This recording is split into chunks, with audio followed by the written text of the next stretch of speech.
A very good morning. Very good morning to one and all present here. I am Anupama Vijaykumar, Assistant Professor, Department of ISC, Faculty Coordinator for this keynote session. On behalf of Jyoti Institute of Technology, I take this opportunity to welcome you all to the G20-C20 International Conference on Interdisciplinary Approaches in Civil Engineering for Sustainable Development, IACESD 2023. Welcome to all.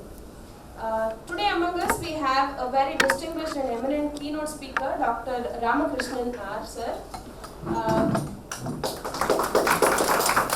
May I now request Mrs. Rashmi to introduce another guest. Good morning. Dr. RAMKRISHNAN is currently working as Scientist C in the Central Academy for State Forest Service, Brunei. Previously, he was a senior grade assistant professor at the Department of Civil Engineering, Amrita University, Coimbatore.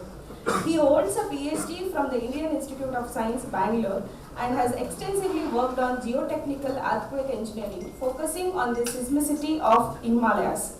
His key areas of research include geotechnical earthquake engineering, slope stability, and soil stabilization. He has authored about 40 research papers in peer-reviewed international journals and conferences, and is a reviewer for various international journals. He is a passionate researcher and has carried out relevant and impactful research at his young age, which can be observed from 440 plus citations and a patent he already has to his name.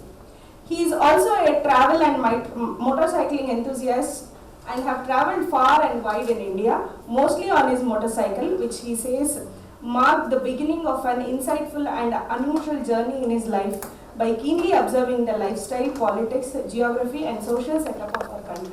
We welcome you, sir. Thank you, ma'am. Today, Dr. RAMKRISHNAN sir is delivering the keynote session on linear joint time frequency analysis based simulation on earthquake motions for North and Central Himalayas. Over to you, sir. Thanks. So good morning, everyone.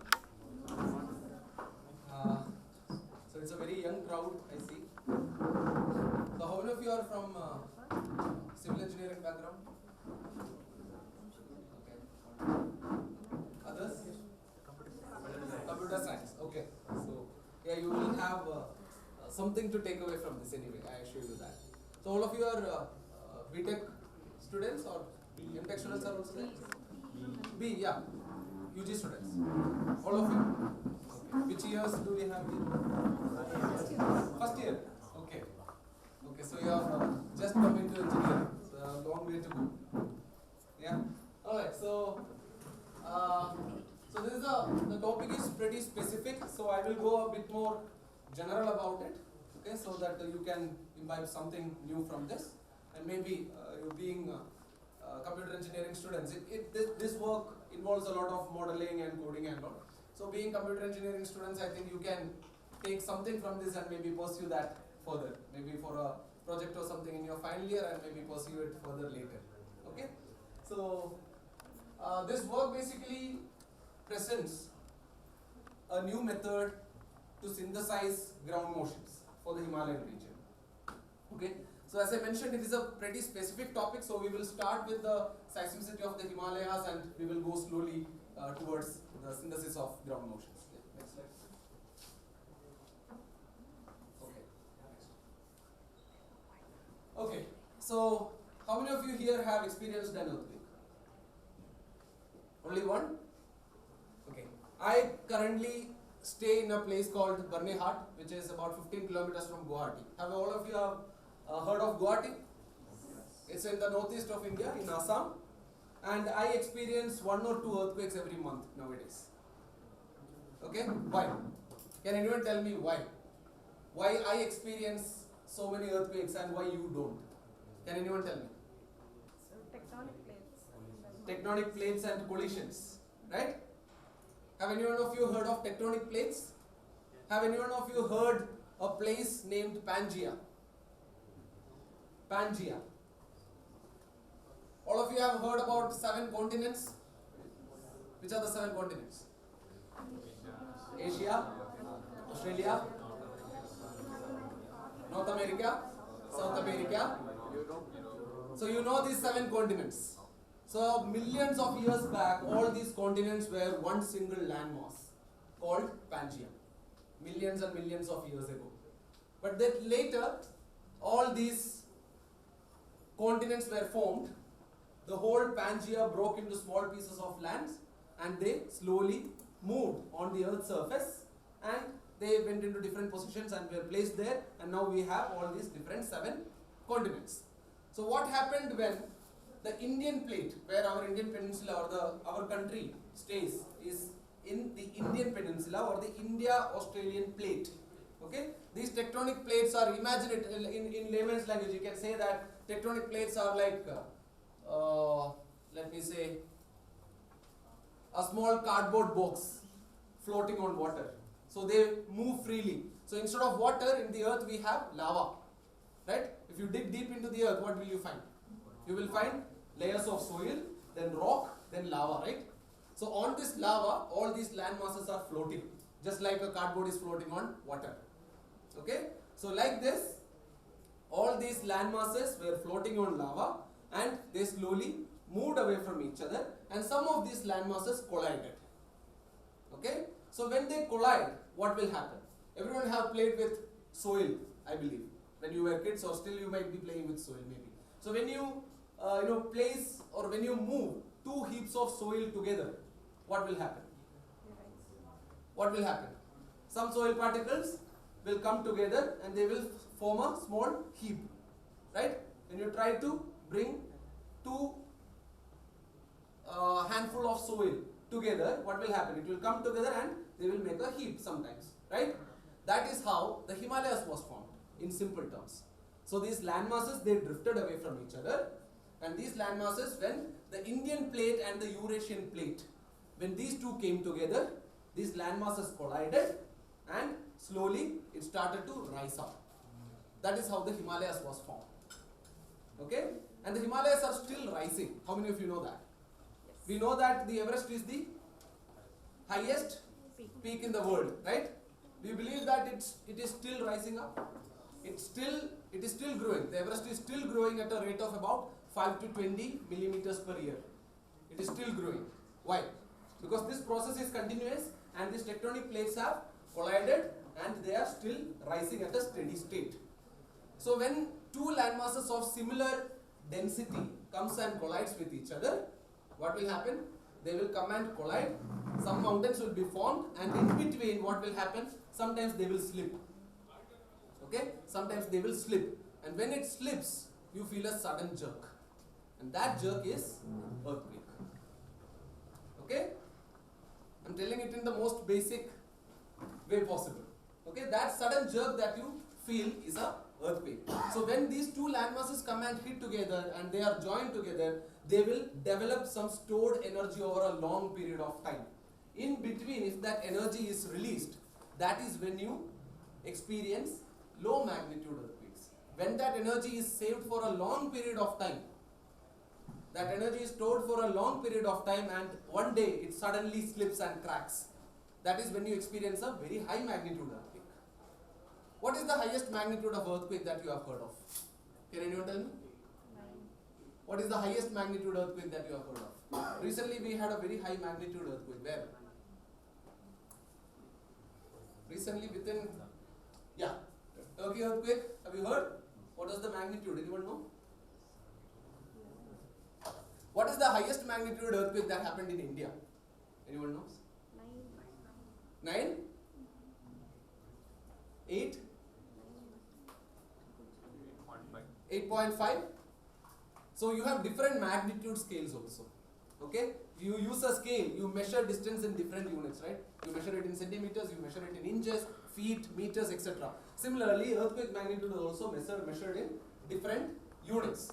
You have heard of Richter scale? Yes, Richter scale is local magnitude. Similarly, we have body wave magnitude, we have surface wave magnitude. Similarly, we have something called moment magnitude.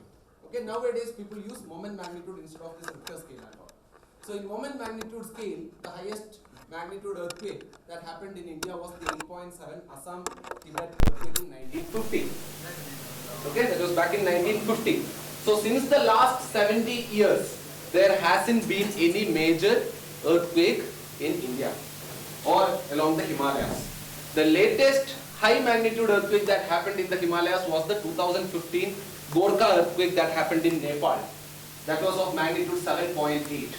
And it is estimated that about 10,000 people died and there was loss of about 10 billion US dollars in that one single earthquake. So if I tell you that there hasn't been any high magnitude earthquake in the last 70 years along the Himalayas except the Gorkha earthquake that I just mentioned, do you believe that we can expect a very high magnitude earthquake somewhere along the Himalayas, starting from Jammu going till Arunachal edge, the whole Himalayan region? Do you believe me if I tell you that we are expecting an event of above 8.5 magnitude? So if a 7.8 magnitude in Nepal could cause 10,000 deaths and 10 billion US dollar losses, imagine such a high magnitude event happening along the Himalayas in the Indian area where the population is very high, the death toll and the financial losses is going to be huge. And such an event is actually impending. Should we be afraid of earthquakes? Should we be afraid of earthquakes? Yes? Why? You are playing football in the ground. Suddenly a 9 magnitude earthquake happens. Should you be worried? Since we are designing the building. Yes. So, as my guide used to say, earthquake will never kill people. The poorly designed buildings do. Right? When an earthquake happens, you are playing aram safe, you are playing football in the ground. Nothing is going to happen to you unless the ground cracks and you fall in. Right? So unless that happens, you are safe. So only a mishap will happen only when you are in a poorly built structure. So how do you design a structure for a particular magnitude earthquake? Or what do you expect? When will an earthquake happen? How will you know based on what you have to design a structure? So how will you do that? How will you do that? How will you decide? How will you design a structure to resist an earthquake motion? What component or what parameter will you consider? You will consider a parameter called horizontal acceleration. When an earthquake happens, how will the earth move? It moves like this, right? Right? So if you have a structure on that earth, and if it is moving like this, that is going to topple the structure. So the structure should have enough strength to resist that horizontal motion. That horizontal motion is quantified and called horizontal acceleration in earthquake engineering. So for designing that horizontal acceleration, we need a lot of other parameters and a lot of background study, which I have done, and I will be giving you a brief idea about it. Okay? So in the Himalayan region, what will be the maximum horizontal acceleration that can happen? Okay? What can be the maximum acceleration that can happen? How I calculated that, and for the Indian scenario, how we can simulate earthquake motions. This is what I will be delivering today. Alright? So this is the rough study area. So this area shows the central and north Himalayas. So you can see a lot of blue lines in this. Anyone know what these blue lines are? These blue lines are called faults. What are faults? So when a rock breaks, there will be a ruptured surface, and that ruptured surface we call a fault. Okay? When glass breaks, you can see cracks on it, right? When you want to, if you want to break that piece of glass, you apply some pressure, it will break along that crack, right? Similarly, rocks also will rupture like that. So when an earthquake happens, these rocks will take that horizontal acceleration, they will collide among each other, some energy will be stored, and at one point it is going to break. So that breaking point or that breakage is called a fault. That crack is called a fault. And there is a possibility for future earthquakes also to happen along that fault. So this figure shows all these blue lines represent the major faults in the Himalayan region. So there are three major faults in the Himalayan region. You have the MCT, you have the MBT, and you have the HFT. Where the MCT is the main central thrust, MBT is the main boundary thrust, and HFT is the Himalayan front thrust. So these three are the major cracks in the rocks in the Himalayan region, around which a lot of earthquake activity can be expected.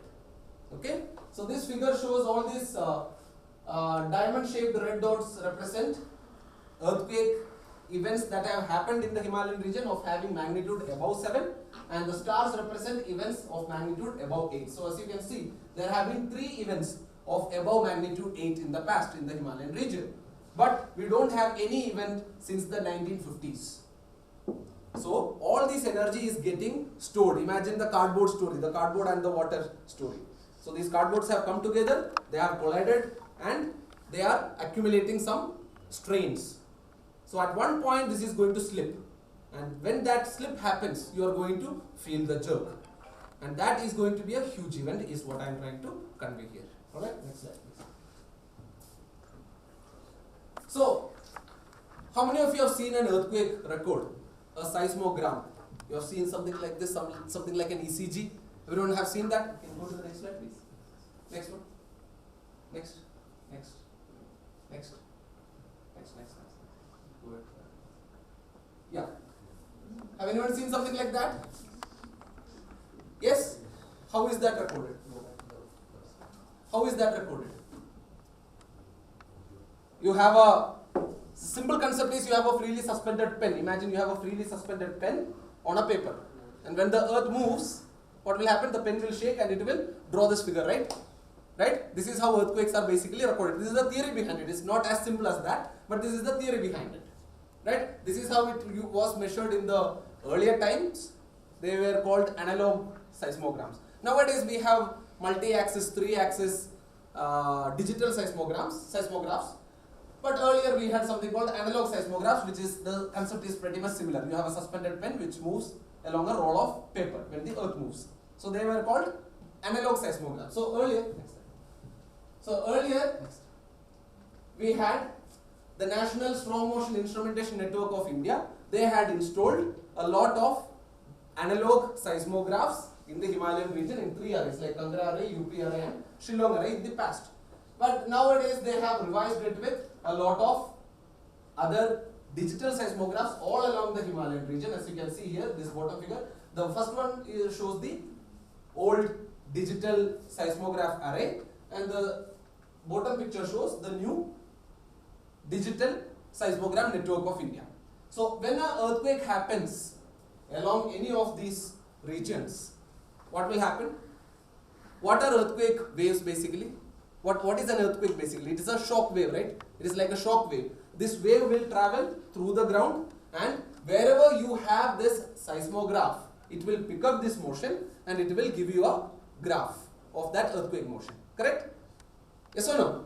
So do you think these graphs will have some parameter called an amplitude? Okay, that means how much it is moving along your x-axis. The amplitude of a graph. Okay? So an earthquake of very high magnitude will have high amplitude. Right? Do you think that the amplitude will decrease with distance? The amplitude will decrease with distance or increase with distance? Decrease? When you shout from here, he might be hearing me in my full voice, you will be hearing it in a slightly lesser voice. A person standing in that ground will not be hearing me at all. Why? Because sound is also a wave. Right? And the amplitude of the wave keeps on decreasing. The waves will die down once it travels a distance, right? Similarly, earthquake waves also, their energy decreases as it travels through the ground. How does it travel? The sound travels through which medium? Air, right? Sound travels through the medium air. Similarly, earthquake waves travel through which medium? Which medium? Earthquake waves travel through which medium? Huh? Earthquake happens where? Underground? So that will travel through which medium? Soil, right? It will travel through soil. So in some places there is a possibility that the amplitude increases when That is called local site effect. When an earthquake happens, if the soil is very loose, the soil particles are not in contact with each other, then it will be tough for the wave particles to transfer from one particle to another. Right? So in that case, the amplitude will slowly die down. But if the density is very high, then the waves will pass through that medium at a very high velocity. It will die down slower. Right? So what we have to consider here is, what is the magnitude of the earthquake and how far the earthquake was measured.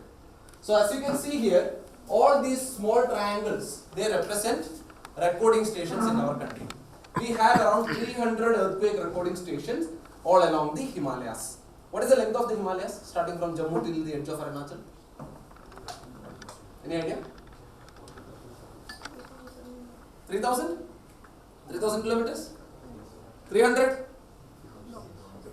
How many kilometers? From the extreme edge, from Jammu till the extreme right, till the edge of Arunachal, Dibrugarh, that area. 1400, 400, 200. It is about 2,500 kilometers. Okay? From the west edge of the Himalayas to the east edge of the Himalayas in the Indian context. Okay? Actually, the Himalayas extend from Pakistan and all, it goes further. Okay? So, in the Indian context, it extends to a distance of about 2,500 kilometers. So, around that 2,500 kilometers, how many recording stations we have? 300. Is that enough? No, it is not merely enough. We need much more. So, whatever setup we currently have to record earthquake motions, it is very limited, and also further, this data is widely not available to the public as well. So, what you have to do, if you don't have enough earthquake motions, you cannot analyze them, you cannot study them further. So, in that case, what you have to do? You are forced to generate artificial earthquake motions for further studies. Synthesis of earthquake motions. That is what I have attempted here. Alright. So we have a very limited strong motion recording array or setup or network in our country, and the study of earthquake and the design of a structure based on the horizontal acceleration that we discussed earlier, it requires a lot of earthquake motions. But in the Indian scenario, we have very limited seismogram network, and that forces us to synthesize earthquake motions. Alright? Food flavor. Everyone have had juice and all, mango juice, Maaza fruity. Do you think it is all 100% pure mango? Do you think so? No. It's synthesized, right? It's artificial.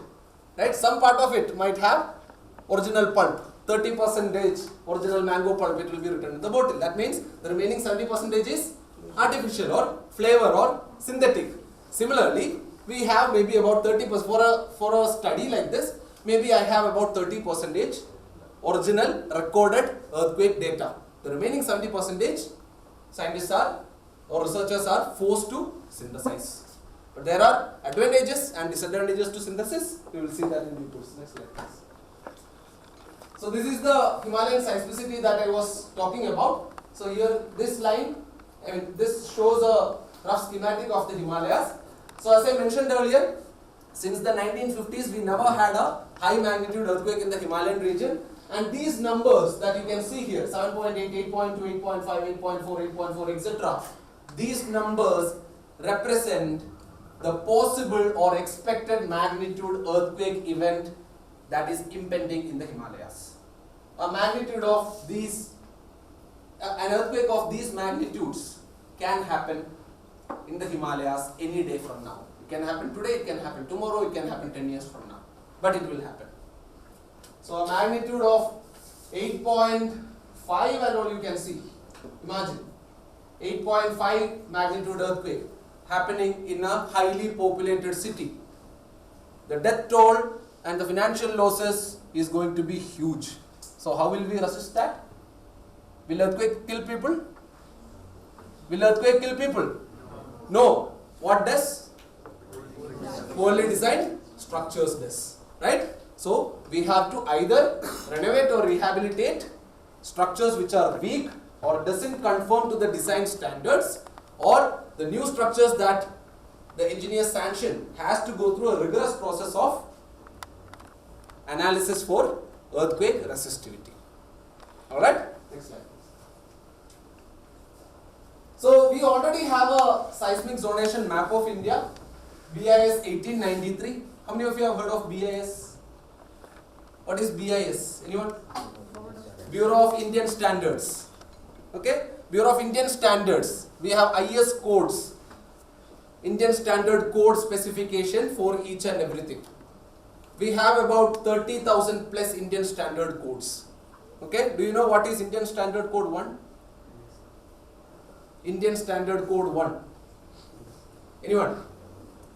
IS Code 1 defines the color, size and specifications of the Indian national flag. Okay? Similarly, IS 1893 represents the seismic zonation of our country. So as you can see here, the country has been divided into 4 different zones, varying from zone 2 to zone 5, which shows the possibility of earthquake or the severity of earthquake that can happen in this region. So as you can see here, the whole of the Himalayan region falls in which zone? Zone 4 and zone 5. Okay? Bangalore falls in which zone? Which color? Bangalore falls in which color? Which color? Blue. Blue is zone 2. We don't have zone 1. Okay? We have zone 2, 3, 4 and 5. Okay? So Bangalore falls in zone 2, which is lowest risk, least risk. And I am from Guwahati. Guwahati falls in zone 5, which is highly seismic area. That is why, coming back to the first question, I experience 2 or 3 earthquakes every month and you never have experienced it. Alright? Clear? And the plate tectonics concept that we just discussed. Clear? Yes? Alright, next slide. Okay, we will not go into this. Next slide. Okay. So, this is a bit technical. So, as I mentioned, what we need as an input parameter for designing structures is the horizontal acceleration. If a magnitude 5 earthquake happens 300 kilometers away from here, will I feel the shake here? Will I feel the shake here? No. You may or may not. Okay? If a magnitude 9 earthquake happens 300 kilometers from here, will you feel the shake or not? Yes. That you are sure. Right? So, and how much will the ground shake? Can you tell that? You said that you can feel the earthquake, but how much will the ground shake? How much will the ground shake?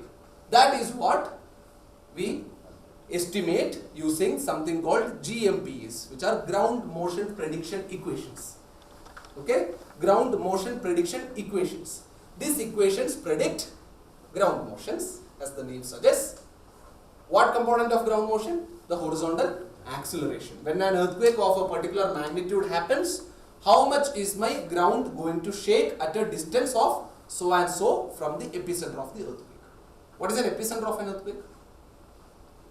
Have you heard the term focus, epicenter, hypocenter, etc. of an earthquake? Where the earthquake mainly occurs. Sorry? The earthquake mainly occurs. Where the earthquake mainly occurs. Where the earthquake mainly occurs? I told you earlier, na? Where the 2 landmasses slip or a 2 rock pieces slip, somewhere along that track the earthquake will originate. Right? That point is called the epicenter of the earthquake. Okay? And the point straight above that epicenter on the ground surface is called the hypocenter of the earthquake. Okay? So suppose you are, let me say, how many kilometers away from Mysore? 200? 180 kilometers. Something around that. Okay, let us say 200 kilometers. So if a magnitude 6 earthquake happens in Mysore, okay, magnitude 6 earthquake happens in Mysore, and that earthquake epicenter depth was 20 kilometers from the surface level. Okay, earthquakes happen under the ground, right? So the epicenter of that earthquake was, let us say, 20 kilometers, and you are at a distance of 200 kilometers. Okay, what is the hypocentral distance? That means from the ground surface, the earthquake happened at a depth of 20 kilometers. That is your epicenter depth. Okay, from the ground surface, it happened at a depth of 20 kilometers. From the ground surface, from Mysore, to Bangalore, you have 200 kilometers. Right? So hypocentral is the distance between this, distance between hypocenter and your point. So here the hypocentral distance is basically the distance between Bangalore and Mysore. Right? Epicentral distance is basically from Bangalore to the point on the ground where the earthquake happened in Mysore, which is 20 kilometers under the ground. Right? So you have different equations which can predict how much the ground will shake for a particular magnitude earthquake happening at a particular distance, happening at a particular depth. Alright? And also there are many other parameters in play, different types of faulting, different types of tectonic environment. I am not going into much technical details of that. So there are various parameters which will predict or which will cater to the prediction of how much the ground is going to accelerate when an earthquake happens. Alright? So earlier in the past, since 1996, we have relevant or prominent earthquakes that have happened, prominent equations that have been developed by various researchers in the past. As you can see here, Singh et al. In 1996, he have developed an equation like this: log y is equal to C1 plus C2 into m minus 0.65 log x. So in this equation, this is a GMP. What is a GMP? Ground motion prediction equation. What will it predict? What will it predict? Horizontal acceleration. How much the ground will accelerate when an earthquake of magnitude m at a distance x will happen. Alright, so if you look at that equation, you can see, and y is the acceleration. Log y. Y is the horizontal acceleration in centimeter square per second or g. Okay, so log y is equal to C1 plus C2 into m. What is that m? Magnitude plus minus 0.65 into log x. What is that x? Distance. Right? So you have a equation which predicts how much the ground will accelerate when an earthquake of magnitude m happened at a distance x. Clear? So similarly, we have had a few equations developed in the past by various researchers. Okay? But most of these equations had severe limitations to them. Some of them have been developed only based on 5 events. So you, many of you are computer science students. So if you develop an equation, or if you look at 5 people, let me say, all people who smoke gets lung cancer? No. Yes or no? There is a probability that 100% of the people who smoke can get lung cancer, right? There is a probability. 100% probability? Is there a 100% probability? If you smoke, you get lung cancer. Is there a 100% probability? No, right? Right? So, if you look at 5 people, in about 100, you are looking at 5 people. These 5 people, let us say, fell ill due to smoking. Okay? If you look at only those 5 people, and you say, okay, he smoked, he got cancer. So all your subjects or all the data in your database says that 5 people smoked, 5 people got lung cancer. Your equation, you have developed an equation. Smoked equals cancer. But your test list is 100 people. If your test list is 100 people, then you will say maybe 85 people out of that 100 fell ill. So the larger your database, the more relevant your result or the more relevant your equation will become. Right? More accurate your equation will become. Correct? Right? So many of these equations that was developed in the past were based on limited data. So if in the previous scenario, if you look at only that 5 people, you can say that 100% probability of a person who smokes get cancer. 100% probability. But if you look at a test subject of 100 people, then you can maybe say 80 people got. So your probability is now 80%. Right? So the larger your data set, more accurate your predictions will be. So in the past, we had very limited earthquake data based on which we developed equations. So in 1996, the first equation came for the Himalayas, which had a large limitation of magnitude, range and distance range. I told you these equations should be able to predict for a wide range of magnitude and a wide range of distance. So if you look at the first equation, you can see it could predict ground motion only for a magnitude range of 5.5 to 6.8 and only up to a distance of 100. So if an earthquake happens in Mysore, you sitting in Bangalore and you are using this equation, you will not be able to predict how much the ground will shake in Bangalore. Say earthquake of magnitude 5.8 hits. If an earthquake of magnitude, let me say 6 happened in or a magnitude 8 happened in Mysore, again using this equation you will not be able to predict. Even if you are within the distance range, you have a limitation of magnitude. Correct? So previous equations that were developed to predict ground motion had severe limitations like this. So to overcome that, what some of the researchers did was they simulated earthquakes. But when you simulate, there is a probability that your actual data gets diluted. Right? You will you have had fruity with 30% pulp and 70% synthetic. But that 70% synthetic is not as healthy as that 30% original pulp. Correct? Similarly, you have original data and you have synthetic data. If you merge these, then it will actually dilute its good effects. Right?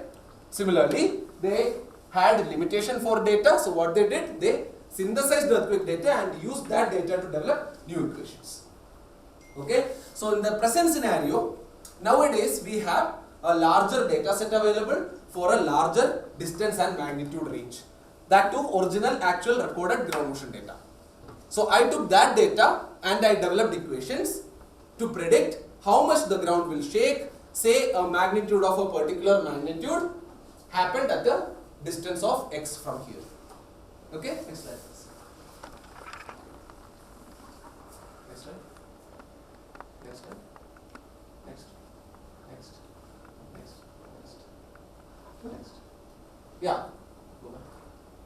So as I mentioned earlier, a ground motion prediction equation will have various components in it. The main components that you will be looking at will be its magnitude and distance. But as I mentioned earlier, there are other parameters also in it, which will be the tectonic environment, the faulting type, etc. So I am not going to look at these parameters because in the Indian scenario we have very limited data set. So with the authentic data that I have, say magnitude and distance, I compiled the data. Using that data, I developed the equation for predicting how much the ground will shake. Say a earthquake will happen anywhere along the Himalayan region. Next please. Yeah. So this is the equation that I developed, and this graph shows the red line in that graph shows the prediction of ground acceleration for a magnitude of 6.8 even. You can see PGA versus distance for magnitude 6.8 even means PGA is peak ground acceleration. How much the ground will accelerate when a magnitude of 6.8 hits in the Himalayan region. So as you can see, why does the graph go like this? Why is it falling? Can anyone tell me? Why is the graph falling? Why is the line falling down? With distance. Remember the sound story that I told? If I shout from here, a person standing in the ground might not be able to hear me. Why? The amplitude keeps on decreasing over distance, right? Yes or no? So that you can observe here. So from a distance of 0 to 600, the new equation that was developed can predict how much the ground will shake. Say a magnitude range of 4 to 7.8 happens anywhere along the Himalayan region. This equation is applicable to a hypocentral distance of 1300 kilometers, 1300 kilometers when compared to the past earthquake ground motion prediction equations which had a limitation of 100 kilometers or 300 kilometers. The new equation can predict till 1300 kilometers.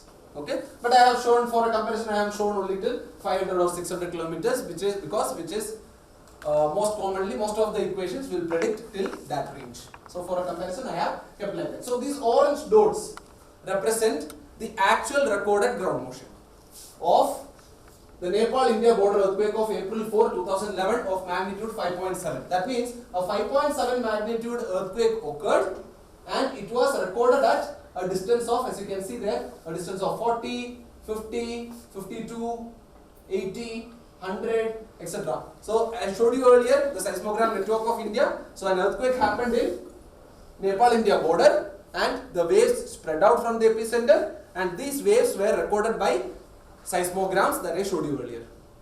Right? So these seismograms are at different distances. As you can see here, 0 to 500 kilometers. You have a lot of seismograms. 0 to 500 kilometers. So these earthquake motions were picked up by these seismograms, and how much was the acceleration is marked by the orange dots. Okay? So if you can look at the graph, you can see that the equation that we developed, the red line, it is predicting the actual recorded ground motions much more accurately than the past studies. The other lines represent the ground motion PGA versus distance developed by past researchers which had serious limitation of distance and magnitude. So those equations couldn't predict these ground motions as accurately as the new equations that we have developed. Alright? So what were my inputs? Magnitude and distance. Where did I get the data from? Seismograms. Right? So I compiled the data, developed an equation to predict how much the ground will move.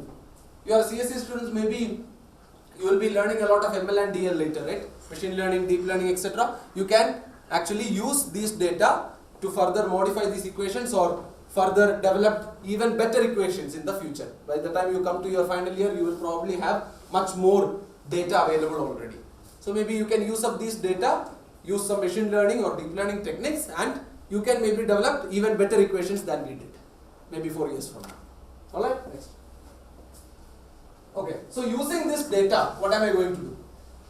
I have the horizontal acceleration value.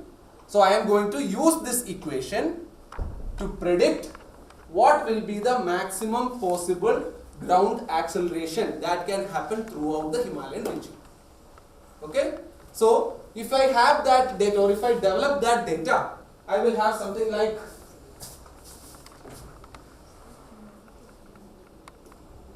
I can develop something like this.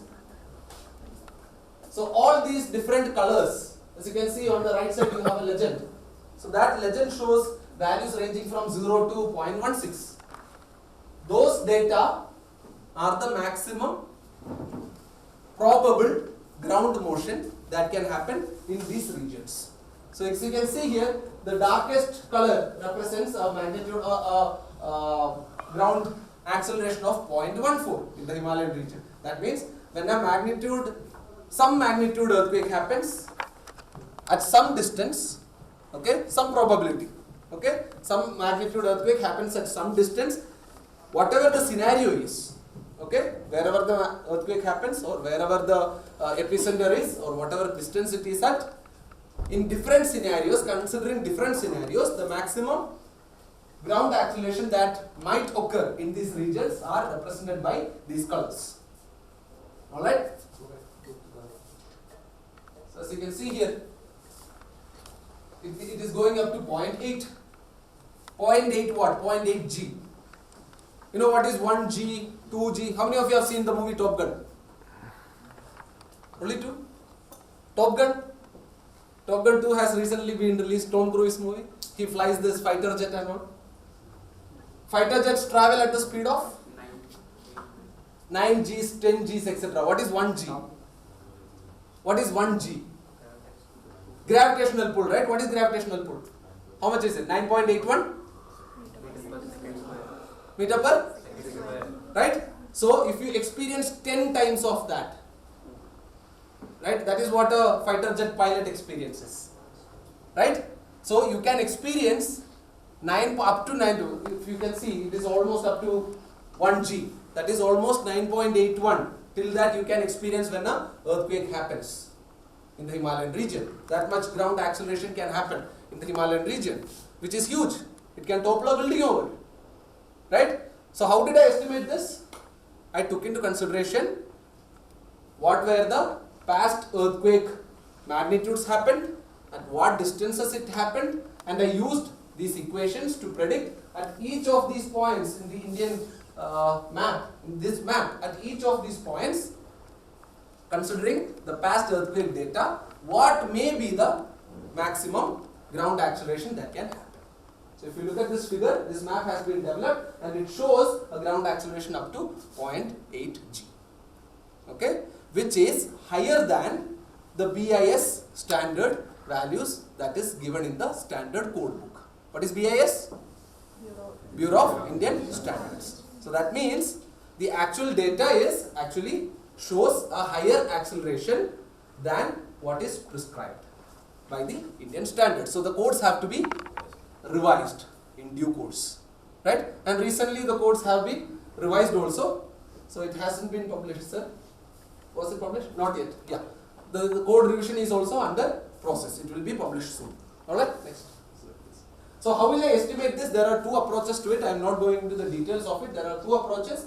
One is DSHA and PSHA. One is deterministic seismic hazard analysis and other one is probabilistic seismic hazard analysis. So for critical structures like a nuclear power plant or dam, etc., you will go for deterministic seismic hazard analysis, which will give you a more conservative values or a higher value than probabilistic seismic hazard analysis. So deterministic approaches will consider what might be the maximum possible earthquake that can happen in that region, and probabilistic seismic hazard analysis considers when it might happen, where it might happen. All these uncertainties are considered in probabilistic. So you will get a slightly lesser value when compared to that of deterministic approaches. So deterministic approaches, as it gives you a conservative value, it is mostly adopted for critical structures like nuclear power plants, dams, etc. Alright, so I have carried out both these approaches and these are the maps that I have obtained. Alright. Next, I told you already, if 100% original something is not available, you will try to synthesize something, right? So similarly, I have tried to synthesize earthquake ground motions using a new approach called a time frequency analysis approach. A faculty in Amrita who was working in the computer science department helped me with this, so you can take away something from this as well. So how many of you have heard of signal processing? Signal processing? Yes? So I have used some signal processing techniques here like LJTFA and QJTFA. LJTFA is linear joint time frequency analysis and QJTFA is quadratic joint time frequency analysis. These are different approaches to analyze a signal. So earthquake signals are very weird. Okay, they are non-stationary. They have a lot of parameters or characters inside. It has, with time, the frequency varies, the amplitude varies. But in a one-dimensional or a two-dimensional graph, you cannot observe all three parameters. For observing three parameters, what do you need? You need a 3D graph, right? Right? Go to the next slide, please. Yeah. So that is an earthquake motion that I showed you earlier. Acceleration versus time. So if you process that earthquake, you can actually see the components of that earthquake motion, which is frequency and amplitude. Different frequencies hits a structure or different storied structures differently. Okay, if you have a lower frequency or a higher frequency, how it affects a tall storied or a short storied structure is different. So the frequency component of an earthquake motion is very important. Transform that signal using a Fourier transform technique. I transform that signal here, so I can observe the amplitude and the frequency. But I don't know at what time or what period these maximum amplitudes of frequency occur. So for that, I need a three-dimensional graph which shows time, accelerate time, amplitude and frequency, all three, which is shown using a physiogram here.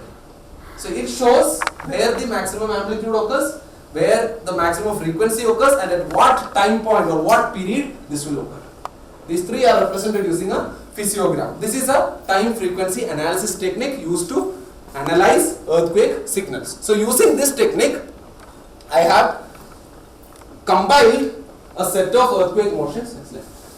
A set of earthquake motions in different magnitude ranges and distance ranges. I have compiled these data and I have developed or synthesized a signal which is representative of such magnitude and distance ranges. Suppose that means if I have so you don't have a signal for a magnitude 4.2 which happened at a distance of, let me say, 72 kilometers. 72 kilometers from here, if a magnitude 4.3 event occurs, what will be the earthquake motion be like? You don't have the data. So I can give you that data now, right? Because I have synthesized a generic signal which is representative of magnitude 4 to 4.5 and distance 41 to 80 or 81 to 20. I have divided it into different classes and different earthquake motions have been synthesized for that various magnitude and distance ranges. Alright? Next please. So for this I have used a technique called WSST, which is wavelet synchro squeezing technique or transform. Wavelet synchro squeezing transform technique. Okay, which is a linear joint time frequency analysis technique. It's basically a time frequency analysis technique. Maybe you will learn that soon in your second or third year in signal processing. So using that technique, the earthquake signals have been modified, compiled, and using an expansion technique, it has been formed into a synthesized signal for various magnitude and distance range. It's a bit more complex. I will not go into the details of it. Please go ahead. So using that technique, synthetic earthquake motions have been developed, and the left side shows the acceleration time history and the right side shows the spectral acceleration, the response spectra. So response spectra is how a structure will respond to a particular acceleration, okay, which is relevant in structural design in earthquake prone regions. So we could see that the synthetic technique, the synthesis of earthquake, that technique that we adopted could give us very well matching representations of earthquakes for the given magnitude and distance range. The first one, as you can see, for an earthquake magnitude of 4 to 4.5 and distance of 41 to 80, the blue line represents the synthetic acceleration and the orange line represents the actual ground motion. And similarly, you can see a comparison of the actual and synthetic response spectra as well. So we could see that there was a good match between the actual and synthetic ground motion. And further, you can't simply look at that graph and tell that, okay, yes, it is matching. You have to quantify it, right? So I have analyzed the signals further using different transforms, and we have seen at what point the maximum amplitude occurs, at what frequency the maximum amplitude occurs, and at what time the maximum amplitude occurs. So these should match. And successfully, we could see that it was successfully matching. Next slide please. So for different magnitude and distance groups, we saw whether it is matching, and it was matching very well. Next slide please. Yeah, and to statistically quantify it, if two images exactly matches, let me say I have a parameter ranging from 0 to 1, 0 match, value will be 0, okay, 100% match, the value will be 100, alright. So anything above 0.7 or 0.75 is good enough for us. So as you can see, the structural similarity index measure, which is basically how much two images are matching, we could get a value of least of 0.7190 and to a best of 0.83. That means the two images, the original and synthetic earthquake motions that we developed were matching pretty well. Alright? Okay. So to conclude, what we have learned today, basically how earthquakes will happen, what are earthquakes, how earthquakes will happen, and how can you predict how much the ground will accelerate at a particular distance of a particular magnitude earthquake. So to predict that, you will need some equations. What are those equations called? Ground motion prediction equations, or GMPs. So using that equations, you can predict at any distance, any magnitude earthquake happens, at any distance what will be the ground acceleration. Using that, what could be developed? We could develop seismic hazard maps. As I showed you, hazard maps you could develop using two different approaches, DSHA and PSHA, deterministic and probabilistic. Deterministic will be adopted for critical structures because they give you a conservative value. Alright, and as enough earthquake data was not available, we could always synthesize it, but of course 100% synthesizing is not advisable. But in the Indian scenario, as we have a very limited number of recording stations, we are forced to synthesize earthquake motions for detailed analysis. So we adopted a time frequency analysis technique for predicting or synthesizing ground motions for future analysis. Next. Yeah.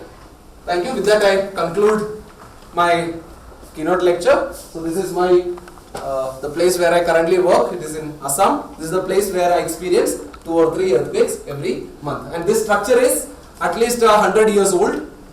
Okay, it was built by the British. It was a military hospital for the Second World War, and then it was converted into the River Research Institute of India, and later in 1976 it was converted to a central academy which trains forest officers. So I basically train forest officers, and this is my academy. Thank you. Any questions? If you want to ask any questions, please. I know the session is a bit technical for the audience, but I have kept it as simple as possible. Yes. Thank you for the session. I would like to ask a question. The adult tunnel is really constructed. Just consider along the Himalayas.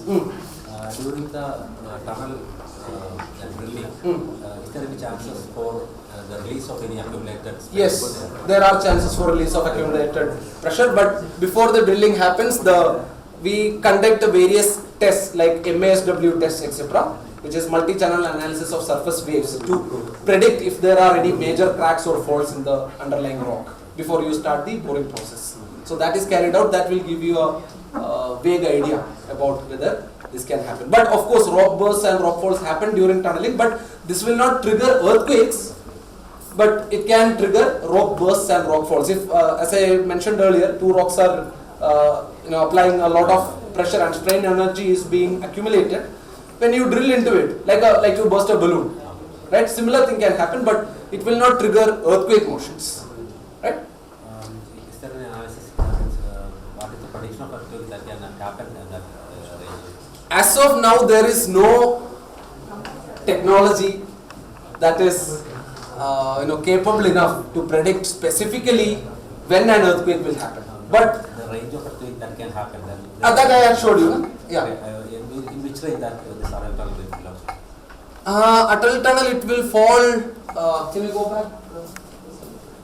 Is it lesser or? No, it is all the Himalayan. The whole Himalayan region is under high, concern.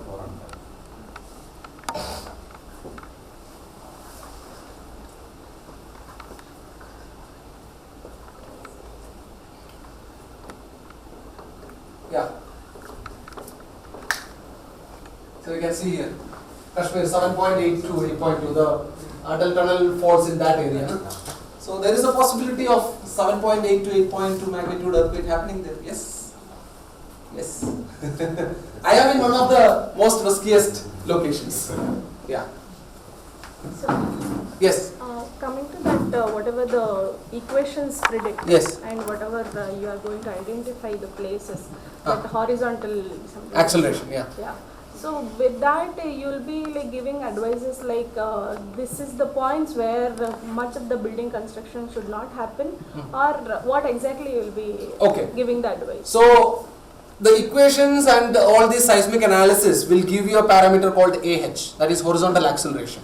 The structural design is based on this horizontal acceleration. So you cannot always restrict people from building a structure, right? So you can go ahead and build the structure, but it will be designed in such a way that it can resist the maximum horizontal acceleration that is predicted in that region. Suppose the maximum horizontal acceleration of 0.5 g is going to happen in that particular region based on our studies. So when you build a structure there, you have to design the structure first structurally.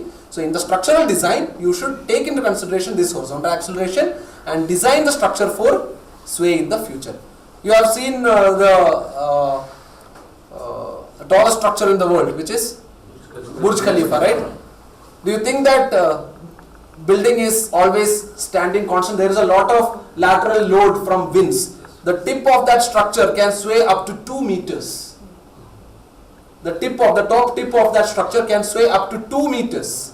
A structure is swaying for 2 meters, but still it is not falling. Why? Because it is structurally designed to withstand that much horizontal movement. Similarly, these structures that are approved or being built in these areas should be designed to withstand whatever maximum horizontal acceleration is predicted in that region. Any other questions?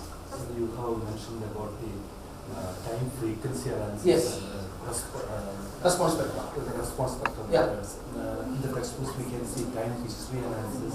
Both are same or different? Time history analysis. Time frequency. Time frequency analysis. Yeah, it is the same. Time frequency analysis, matlab, it's basically, as I mentioned, the earthquake signals which are non-stationary, it keeps on varying with time, right? It keeps on varying with time, and the earthquake signals have their inherent properties of frequency and amplitude. With time, the frequency varies and the amplitude varies. So this can be easily obtained by simple Fourier transforms, which is a simple TFA techniques, or more complex time frequency analysis techniques like I showed, the 3-dimensional representation. So these all basically falls under time frequency analysis, but based on what output you expect, you can adopt whichever specific time frequency analysis technique. Any other questions? Yes. Maybe a layman question that whatever the equations you showed, no? Yeah. Are those equations are site specific? Because I saw there like Japan and other different equations. Are those equations are the site specific? Okay. We cannot generalize, is it? We can generalize, as my equation is applicable for the whole Himalayan range. Okay? But these equations you can further modify with components like the general form of the equations I had shown. In that you could see there was representations for magnitude, tectonic environment, fault, etc. So you have a large number of parameters in the equation. This is the equation standard form. You have various parameters: magnitude, then the distance, tectonic environment, faulting. You have various parameters in these equations, but in the Indian scenario, we don't have clear data about many of these parameters. If I have all data about all these parameters, I can say that if a magnitude of 6 earthquake happens at a distance of 200 km and that faulting type was a strike slip fault and the tectonic environment was an inter-slab or intra-slab earthquake, this will be the ground motion acceleration. So if I have more data, I can predict it better. But in the Indian scenario, we have a lot of limitations. That is why we took only magnitude and distance. Sir, at present there are many cities now. Yes. Yes. Is there restrictions? Okay, actually, with the earthquake motion, and the CC also, there should be a percentage of reinforcement and all. Right. Deciding. Right. Are they followed, or they are just limiting the heights and all? Both can be followed. It can be followed, but how much it is implemented depends upon the engineer that constructs it and the contractor who implements it. Alright, it is advisable to build it as per the structural design, that is designed to restrict whatever maximum possible horizontal acceleration can happen at that place. Whether it is implemented or not, I cannot comment on that.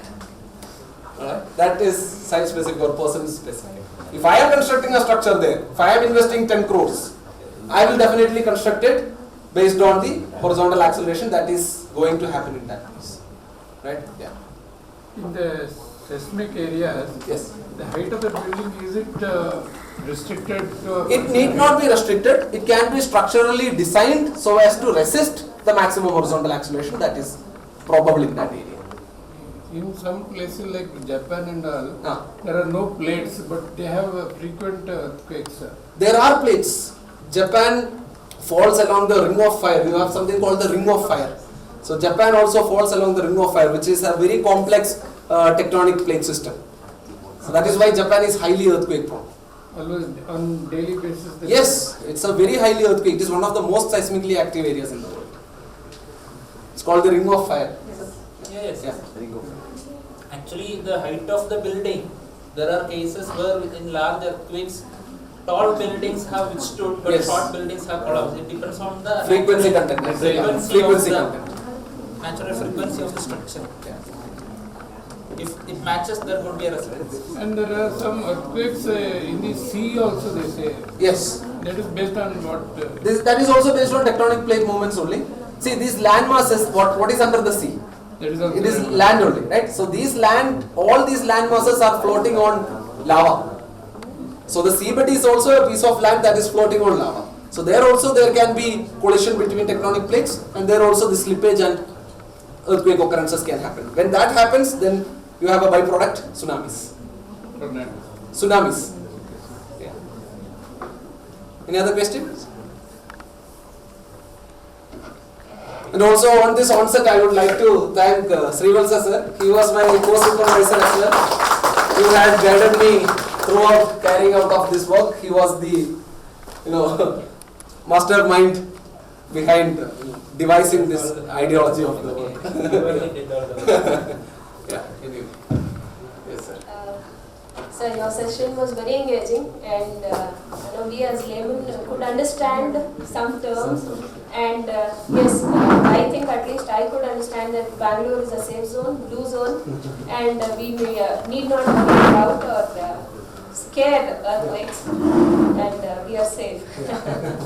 Thank you, sir. And hopefully the students have got an idea that being computer science students, they can take up some of the engineering, civil engineering projects and give some solutions when we can implement, where we can implement ML algorithms in solving these problems. Thank you, sir. Thank you so much. May I now request HOD sir to felicitate the guest.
Okay, thank you, sir.